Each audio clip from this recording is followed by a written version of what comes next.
Останати финансии е дел за несметководители, кои сакат да имат сметководствена евиденција врз основа на материјалните документи.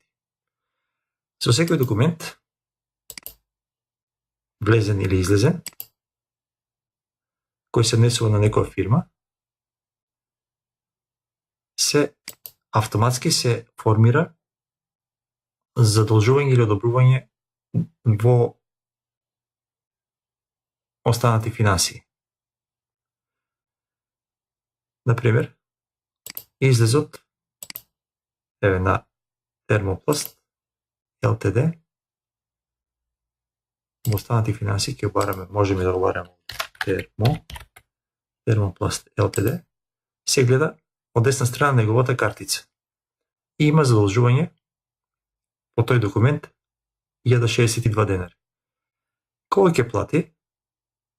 Наједноставно е да се кликне во овој ред, ако е за одредена фактура, или ако се повеќе фактури, да се кликне на состојба. Еве ќе кликнеме во фактура, два пати, и се извршува плаќање по таа фактура, односно тој доаѓа на нула.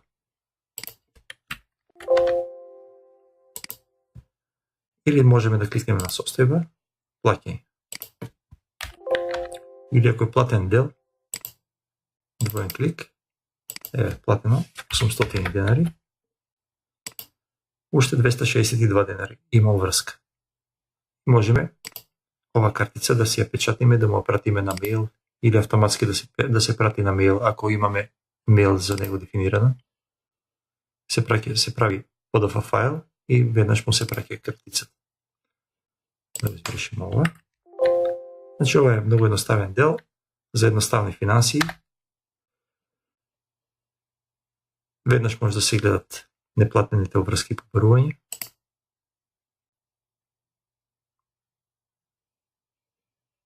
По отворени ставки.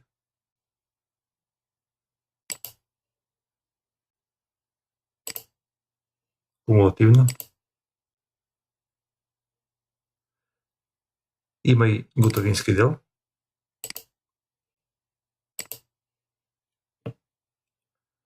А ако се кликне на екран, се кликне преглед на побарување, се добиват на екран и сега може директно да се као обрзо да се движиме по листата.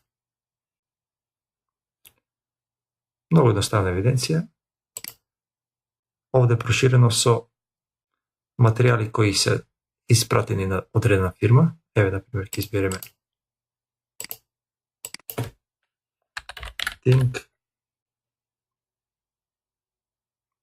Inox. Кај материјали, излез ова листа, можеме да отпечатиме. Значи сите излези спрема купувачот. И тоа може да оди во Excel.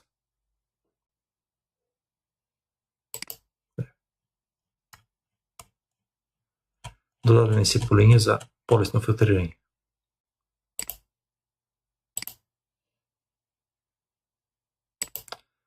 Обично, кога се раскнижува,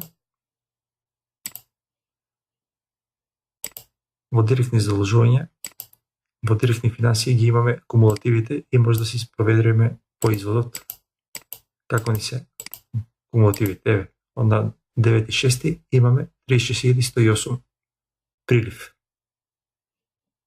Ако имавме одлив, ќе беше во долгу.